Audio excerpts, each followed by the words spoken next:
good morning to everyone out there listening in, whatever media you're tuned in. Thank you for tuning in to another edition of Policing With You. I'm your host for today, Inspector Marvin Thompson.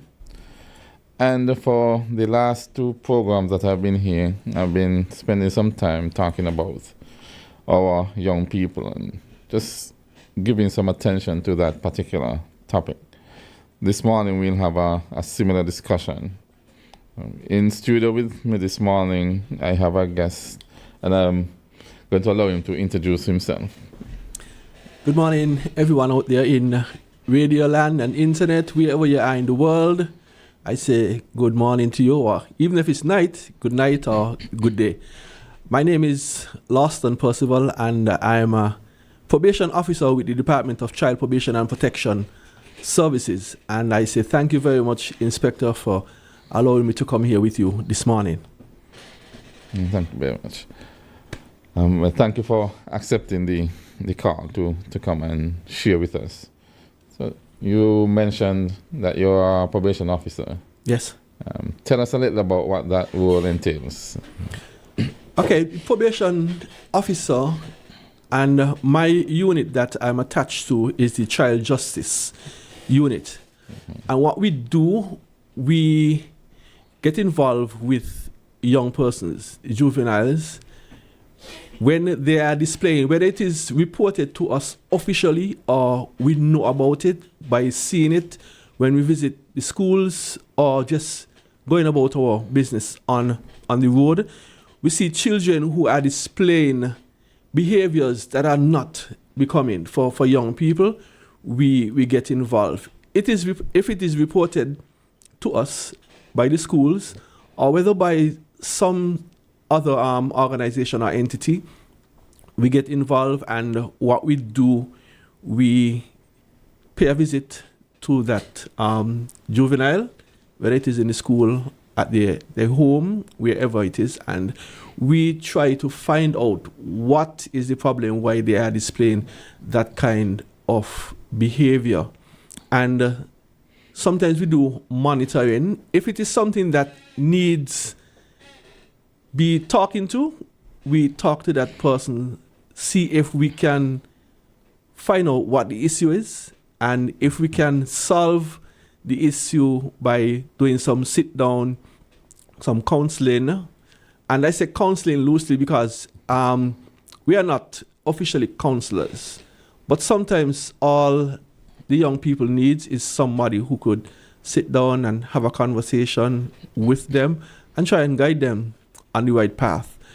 Sometimes if the behavior is as such there, it gets the police or the law enforcement organization involved, then what we do, we take the matter, if the matter has to go to the CJC, which is the Child Justice Committee. It's basically something like the juvenile court, but it offers a diversion. It's a more, for want of a better word, watered down to that of the juvenile court. So that in a nutshell is what basically what the probation officers does. I was making a few notes. It sounds like a lot. It is. It is a lot, but one of the things I often say, and I've been saying this for almost 30 years, since I've been a police officer, I always use this. If you build a foundation and you build a relationship with the young people of the Federation, things will become much more easier. Because once you have that relationship with them, it will be very, very easy for you as the officer to go in, have a conversation with them, because the relationship is already forged. So it will be very, very easy. And I find it sometimes easier for me because I've been doing this like forever. As a police officer, now I'm retired from the police. I often don't like saying that, retired from the police, but I have stopped being a police officer, but still doing the same thing that I did once I was a police officer. So you're performing the same functions just from a different standpoint. Yes, and without the uniform. Without the uniform. I took note of something you said there in terms of forging the relationship. I am of the same view that if you forge a relationship with the young people, particularly or preferably before there's a need for an intervention of any kind, that if there's something that requires law enforcement or the ministry to have an input, it makes it easier because there's that foundation that was laid That's correct. before it became necessary to deal with a particular challenge. A child will gravitate more to somebody that they know, in opposed to a total stranger that's coming in and tell them, okay, sit down, let's have a conversation. They're not going to open up willingly to a stranger. But if that child sees somebody on a regular basis, you go to the schools, you have conversations with them, you go in the class, you have that rapport with them, and they're seeing you maybe twice, 3 times a week, it will be easier. Once problems come, and sometimes you don't even have to go to that child. Once that child is facing a problem, they're going to find you because you have already built that trust between yourself and the child, and they're going to find you. Most time they're going to find you. Mm-hmm. Okay, I totally agree with those sentiments. You mentioned part of some of the things that you do, home visits, monitoring. Okay, let's speak about home visits. Sometimes most of the problems that our young people are going through are home-generated problems. Mm-hmm. And I will step out and say this, most of the problems that our young people are going through is problems that are created by the parents themselves. There's no doubt about it.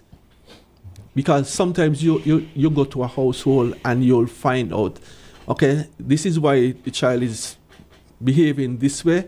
And when you do the investigations, it is a problem that could be easily fixed by the parent.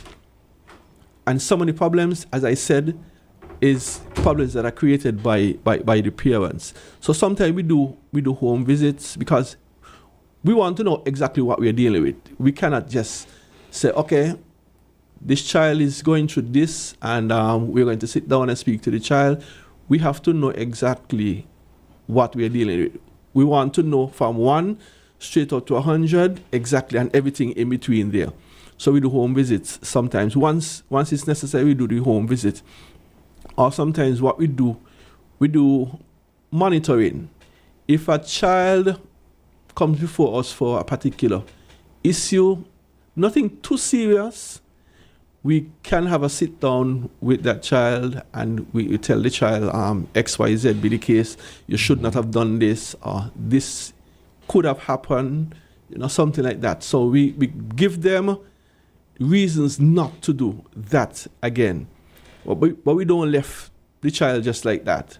What we do sometimes is we let the child know, okay, I'm going to be checking in on you, whether it is at school or at home. And we do that. Sometimes, if it's something not too serious, we do maybe a once a week or twice a week. Or sometimes, if you're at the school, the same school that particular child goes to, you just pop in and check on the child and see how the child doing, and encourage them to continue being good, and encourage them to continue doing their work and things like that. So the nature or severity of the incident determines the level of monitoring or home visit, as the case might be. That is correct, because there are some issues where you have to, it's mandatory that you do either calls or you do home visits, or you go to the school. sometimes 3 times a week. It all depends on the severity of the problem or the issues that that child was referred to. Are there cases where you have to do all home visits, some monitoring at the school, still have to make a call? Yes, there are times when you have to do all. You go to the school, you do home visit, or you check in with the parent via the telephone. Right? Sometimes you have to do, because sometimes there are issues like that where you have a juvenile who needs that kind of attention and needs that kind of monitoring. And I know you're a probation officer, so the focus is the child. Yes. But what's the involvement, given the child in the home, the parents, what's the involvement and the interaction that you might have with the parent? Or do you have someone else deal with the parent while they deal with the child? Well, as you say, our focus is on the juvenile and the child, but we cannot fix a problem in a home with just one person. So what we do sometimes, if we realize that the parent contributes to whatever the child is going through, we oftentimes, what we do is have conversations. Or if we think it's too much for us, we can reach out to our sister agency, which is Gender. They can lend a hand, or we could go through the ministry and go to the counseling center. Right? They also lend support to us, because parents, they can be difficult sometimes.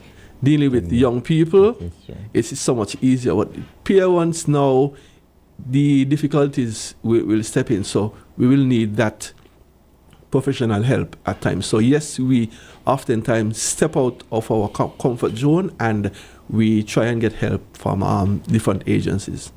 And I'm happy you mentioned that. I've been saying since the first program that when we're dealing with our young people and some of the issues that we are dealing with now cannot be a one entity issue. It cannot be just police. It cannot be just your ministry in probation child services. It cannot be just the schools. We have to find a way to work together so that we pool our efforts to get best results, including the parents. We can't leave out the parents. We have to find a way as a society and agencies, private, public, to work together and pool our resources targeted towards the outcome that we want to get the results that we desire. Yes, you're correct, because a problem that starts in the home will spill over into the school, and from the school it will go into the community, and from the community it now becomes a societal problem. Yeah. So we all have to get involved. It's not a school, or it's a school problem, or it's a police problem, or it's a Department of Child Probation problem, or it's a church problem. It is everybody's problem, because one thing I always say when I was a police officer, it is better to stop a child when you see that child doing something small than for you to leave that child and that child now becomes, for want of a better term, a hardened criminal, and you have to go and run down that criminal. So it is everybody's problem. And I find one thing we do as individuals, we often look at somebody else to blame, but we don't look at the person who is standing in the mirror when the blame is for us. Right? And people like to put the blame on others. Oh, what the police doing, and what the church doing, what the school doing, and the parents don't ask, what am I doing wrong? Why my child is behaving like this? So the blame is, a lot of blame is there, but people don't want to take it when they're at fault. It is true. Even though I've stayed away from using the word blame. All of us have a responsibility. All of us have our responsibility. So even if you don't want to take blame, we need to take responsibility for the part that we need to play. Parents have a specific role because the child or children are theirs. What they do or fail to do determines largely, in large part, how the child behaves when he gets out into the different aspects of society, how he behaves in school. Because if a child knows if he misbehaves in school, that when he gets home, he's going to have some issues with his parents, he tends to behave himself better. He tends to behave himself better in general. And even when he gets involved with maybe deviant behavior, it's not often. And it's generally you have the parents and the teachers who get that fixed in quick time. And when the child knows that, they know that, well, you can't misbehave, you can disrespect the teachers because mommy or daddy not going to take that. Or mommy and daddy come up there and deal with you in school or tell the teacher, don't call me for that, deal with it. And the child knows that, then you get better results. I think everything stems from foundation. That's where the answer is foundation. And it's just yesterday I had a lengthy conversation with somebody who builds foundation, who has building foundation for years. And I'm not talking about a contractor. Okay. I am speaking about somebody who has been in the education or educating of our young people for many, many years. And that person, I know she won't mind me calling her. Her name is no other than Teacher Elsie. You know, she has been shaping and molding and educating our young people through her preschool for years and years. And we had a conversation yesterday, and the conversation led the way of what she sees in the young people when they come to her school and what she sees in them when they are all big and grown up. And she, you know, said she sense a pride and joy when she see them. They're out there working, living meaningful lives. That pride and joy, knowing that I had a hand in that person. And the foundation is the most critical part of any structure, whether it be building or a young person's life. The foundation is the way to go, because once you have a foundation, a solid foundation and a good foundation, you will not stray and you'll be able to stand the test of time when social ills start coming to you. Thank you. I think that's a good point to take a break, and we'll come back. Flow customers, unlock big prepaid rewards every time you activate a prepaid plan. Activate a 7-day plan or higher and earn points towards your rewards. Activate again, earn even more points. Activate next week, well, you get the picture. The more you activate, the more extra data and prizes you earn. Get in on the big prepaid rewards. Dial *129 or visit topupflow.com to activate a prepaid plan today. Hey, Sinkers and Nevis! Need a better bundle that gives you more talk, more data, more value, and more savings? Well, Digicell's got the bundle for you. Try our new 7-day Prime Ultra bundle for only $35 and get unlimited any use data and SMS. Plus, get 300 local minutes. Activate a 7-day Prime Ultra bundle today in the My Digicel app or dial *141 and get a chance to win a brand new iPhone 16 for only $1. Visit a retail store today. Digicel, better connected this summer.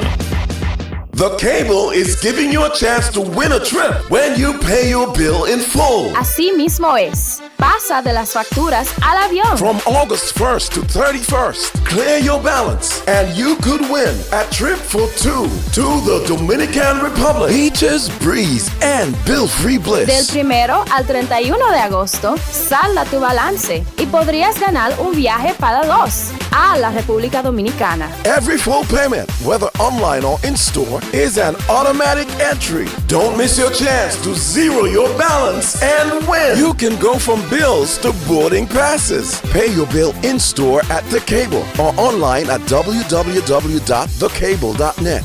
The Cable, here with you always. Y con ustedes también, Comunidad Latina, aquí contigo siempre. Visit thecable.net or our downtown office for details. Terms and conditions apply.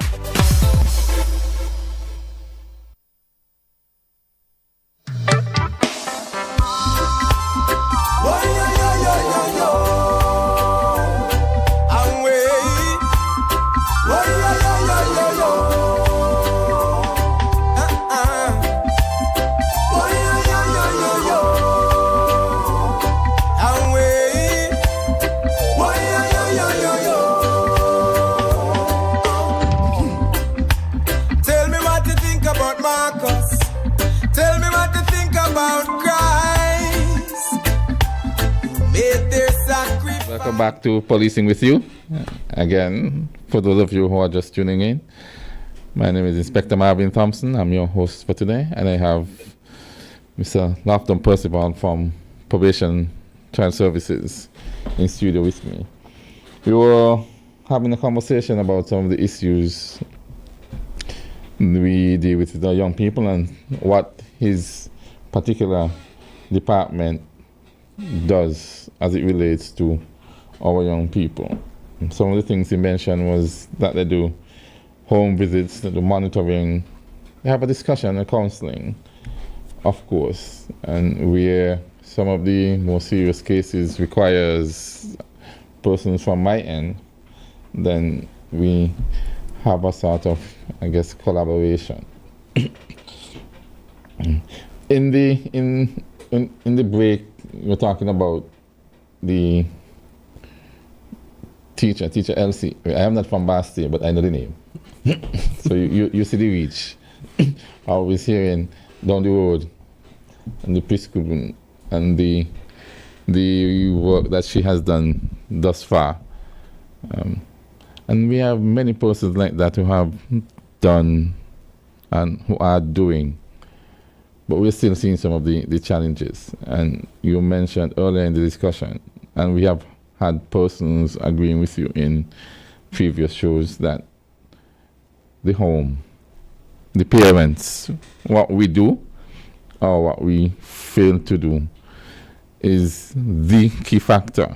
Well, one of the key factors, if not the key factor. Many persons suggest that it is the key factor that is the cause of some of the deviant behaviors that we're seeing in the society. And you agree, and I guess we both agree. From a standpoint, not just from what you're doing now, but you have been involved with helping young persons for years now.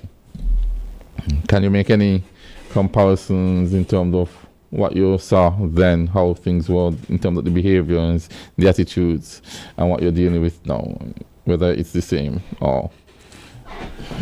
Some of the things are the same, but one particular problem that jumps out at me right away is the issue of our young people and the use of marijuana. And when I say young people, I am speaking from primary school age coming up. People who are listening, they may say that that is not true, but it is. And I know where the issue is. Walk around any time of the day, on any street, go anywhere, even to the sporting functions, and what you're being bombarded with is people with the marijuana cigarette in the mouth. You can't escape the smoke, the marijuana smoke. You can't escape it anywhere you go, even at funerals. And that is one of the problems why we have the upsurge in young people right now smoking, because it is right there in their faces. Imagine walking or driving, going up 4th Street, and you see people sitting down on the side of the road, rolling up their marijuana cigarette and smoking it. People sitting on in the vehicle smoking. First thing in the morning, you see people. Even sometimes you go in the ATM machines, those that are enclosed, and you have to keep the door open, otherwise you'll probably stifle inside there with the marijuana scent. And mind you, I'm going to say this now. I don't have any issue with people smoking marijuana. But wait until you're 18 and over. I have no issues. I never had an issue with it. And I don't have an issue with it now. Because if you think that you can do that as an adult, it's your right to do. But we don't want it for our young people. Don't force it on our young people. Don't encourage them to do that.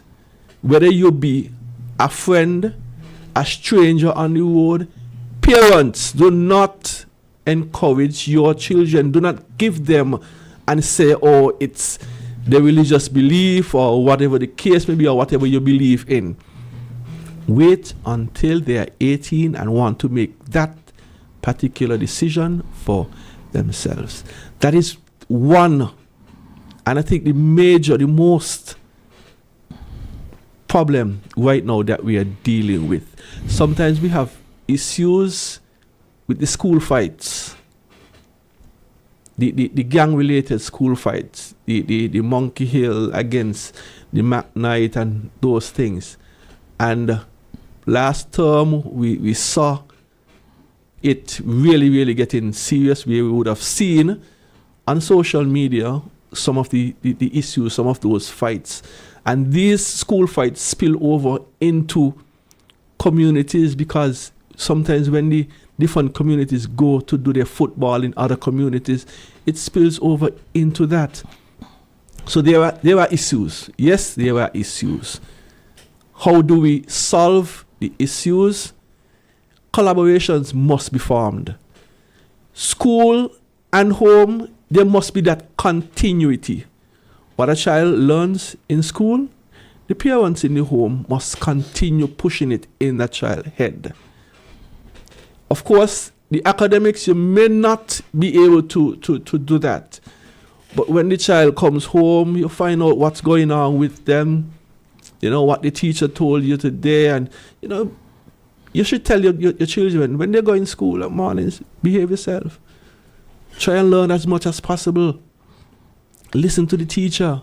Those things, they must be echoed every single day, because school and home, they're supposed to go hand in hand.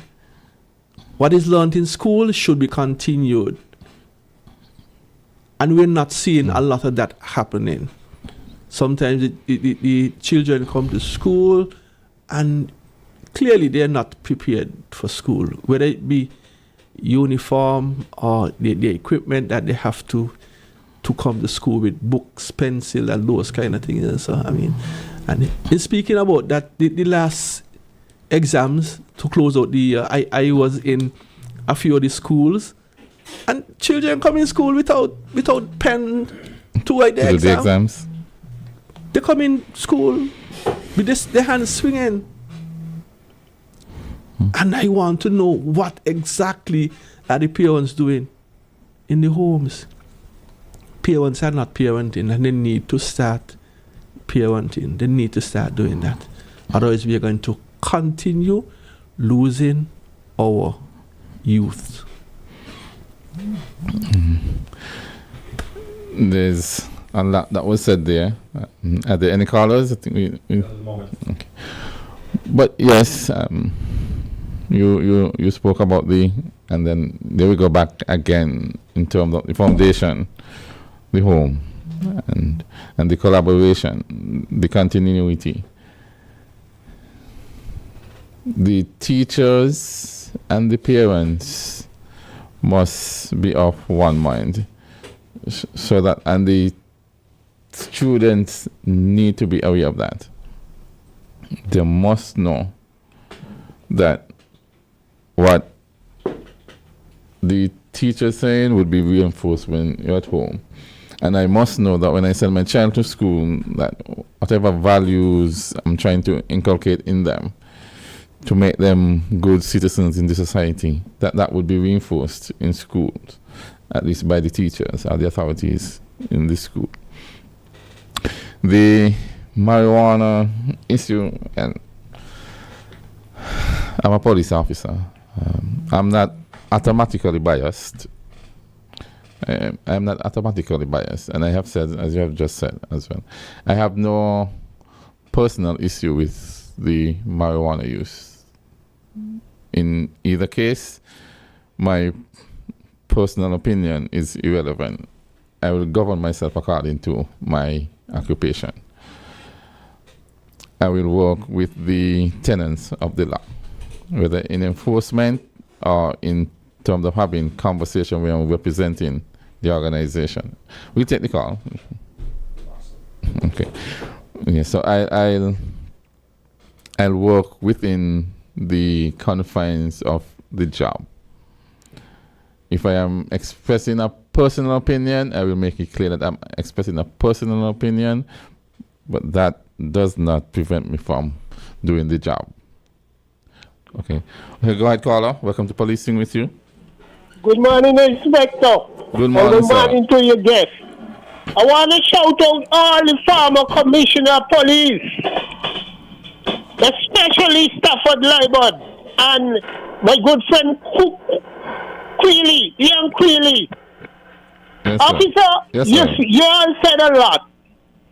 I want the thing jump out at me this morning in the tent off. I got a yabba party now. I'll make sure you in Bono. Yes, sir.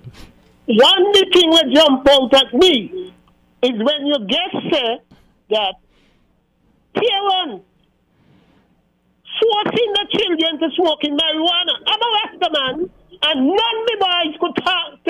Let me see them doing the stupidness. When you done in school, you deal with that. You make a decision for you. You understand? The other thing that jump out to me is the juvenile court where we once had more teeth than where we got now. Where we got now helping we young little boys them to get better. In schools, no policing as such on the road. You need more numbers. The child protecting services where you go over there by the basketball city. That they want more teeth. When I say more teeth, they want people moving through, employees moving through on the ground, down Port Zante. Imagine a night, Friday night and say down Port Zante. You watching these lot of kids drinking top shelf drink? Officer, no offender. The police around, and then calling them aside and say, hey, come here. How old you be? You ain't seen that.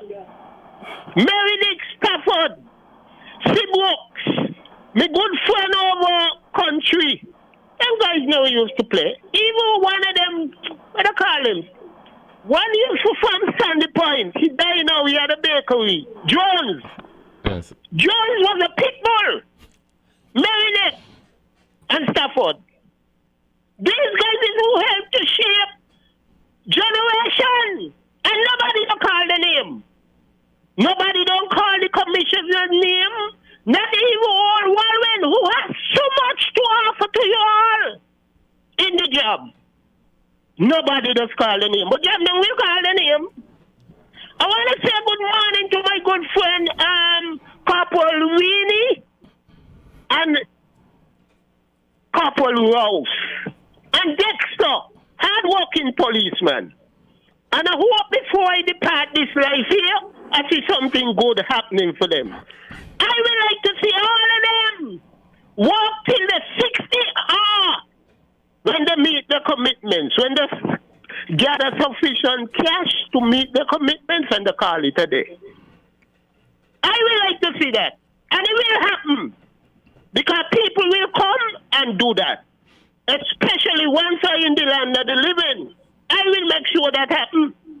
We want more coming from the department, and we're getting it. And I here want to shout out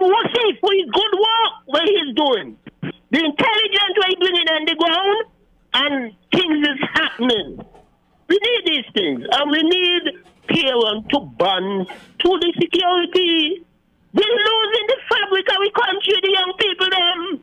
We got some little boys in Church Street that don't seem to understand what's happening. All of a sudden, you can't see them around the bars them now. And that was a big thing before they get there. July, have a good morning, officer. July, Thank you you, don't see how the caller. ball game go, I don't see the cry. Take the call. Okay. Go ahead, caller. Welcome to Policing with you. Hello, good morning. Good morning. Good morning to the officers them there.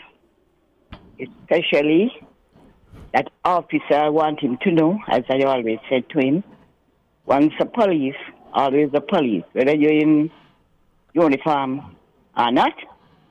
Officer Possible. Good morning. Morning, let me come go beach. I want to, show my appreciation to you always. And, what you could do in the Federation. You are police and a father for many, many children, boys and girls. And thank you for the service that you've been doing and have done to parents and their children, including me.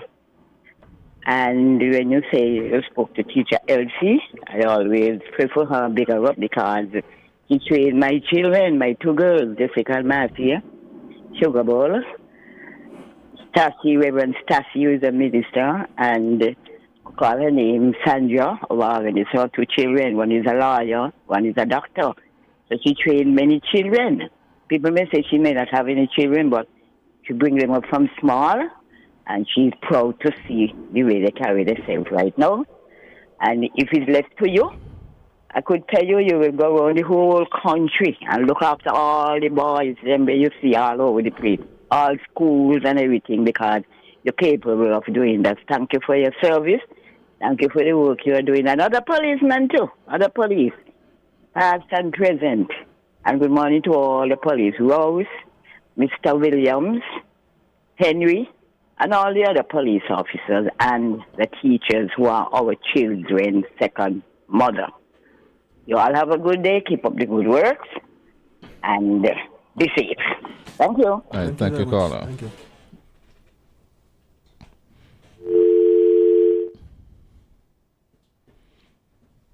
you. Your first caller made a very, very valuable point in terms of he was speaking about the issue of the young persons being at the bars and drinking, partaking in alcoholic beverages. I am seeing that. I've seen that a lot. And one of the things that jump out at me is these drinks that they have, the Whistler and the Wood Boys and those drinks. I realize those are drinks of choice of young people right now, but they are not for young people. They are adult drink and they can be easily had in the supermarkets, at the bars, and nobody tends to look at the age of these people when they're purchasing these drinks. I know it's a business and people don't really watch who are buying them. They're just watching the money that's coming in. But we need to have some sort of You think that those should be regulated? yes. Like, I okay. honestly believe so. Okay. Hold the point. We'll have a caller. We'll take the call. Good morning, caller. Welcome to Policing with you. Yes, host. Yes, sir. Your call in the studio. He's all right. These drinks contain a lot of caffeine, and some people just can't take the caffeine. And what they're doing is blending them together, and fellas use it to get over the young girls, them, especially where we getting in from these immigrants coming from Jamaica. I've seen a lot of that. I see we young girls, them moving around on Pozante and how they're operating, and something have to done. Something have to do. You government have to, the police got to recommend to government to send strict restriction out to these bars to let them know. Ask these youngsters how old they be before they sell them drinks. You understand? It's serious. Inspector, we're losing it, you know. We're losing it. We need a Mike Harris and an old clerk to police. We need fellas employed by the health department to do these things. But these young boys, they're studying nothing. Everybody want to play and it look like. Have a good day again. I don't hear the cry, you know. Good morning, Carlo. Welcome to Policing with you. Hi, good morning. Good morning. I always say that charity begins at home. If you show respect, you would get that respect. I have seen in person a young man out with his daughter high afternoon at Port Dante at a bar, and he's actually smoking with his young daughter. I am sure that she was not even 15 years old. And she was smoking in the establishment where you are not supposed to smoke. The owner came out and he told him, no smoking here. Okay, I will stop. Then a few minutes after, the gentleman disappeared, smoke again. So if you don't have respect and show respect, your children would come up in the same way. My child is a Rasta. He doesn't smoke at all in this house. He doesn't smoke in my presence. If he wants to smoke, he goes out into the backyard and he smokes. But you have to train your children properly. It begins at home. Yes, the police and the probation officers are there to assist, but it's the parents, it's the adults. If you don't instill these things in your children from a tender age, that is where the children get out. How can a parent allow a child to go to school to do exams without a pen? Where is the interest? So it's the parents who are failing these children. And Mr. Probation Officer, I have a question. I know usually because I have done sessions with troubled children and their parents. I have done sessions for your department several years. I have not done it for a long time. So I would like to find out if those sessions still continue with the troubled parents and the children. Thank you. Thank you very much, Carla. And I can say yes, they still continue. As I said earlier, we do reach out to other agencies, other persons to assist where we can, where we don't have the expertise. We always reach out to other persons. So yes, they do continue. When the need arises, they continue. And I spoke earlier about the young persons at the bars and the different night spots and the different functions.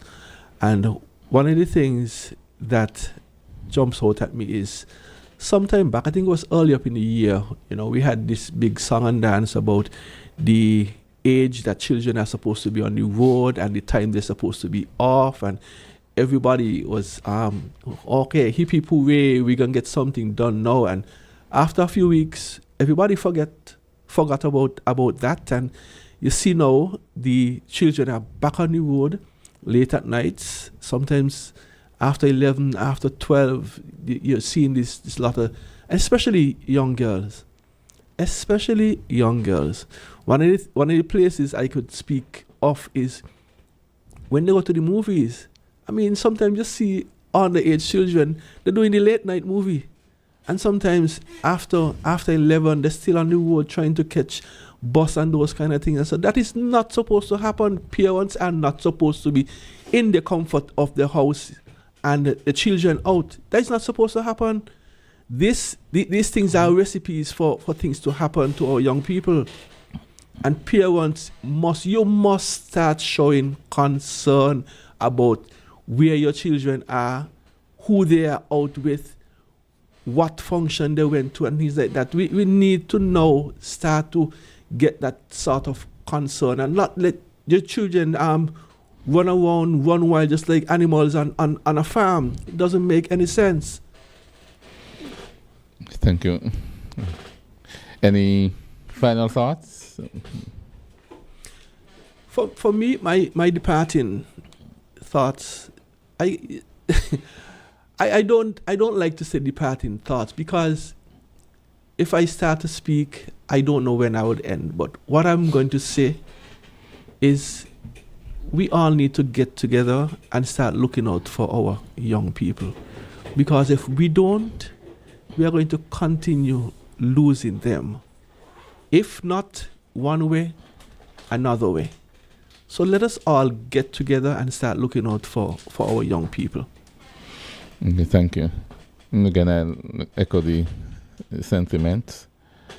We need to work together. It can't be expected that your ministry would do all the work. There's only so much that you can do. There's only so much that the police can do.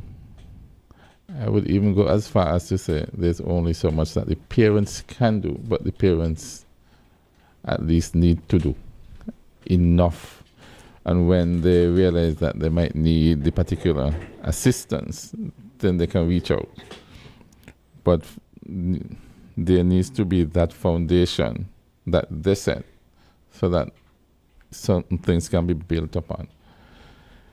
As Carlos have said, you said, we would continue losing our young people to behaviors that we frown upon. And we frown upon the behaviors that we allow.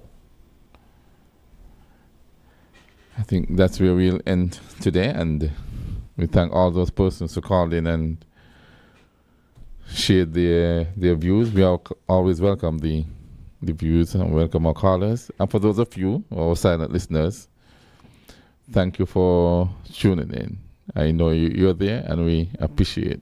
And those of you who might meet us on the road and say something so that we know, but you may not call in, continue to listen, and hopefully one of these days you'll get the unction to call in and share your views so that others may benefit.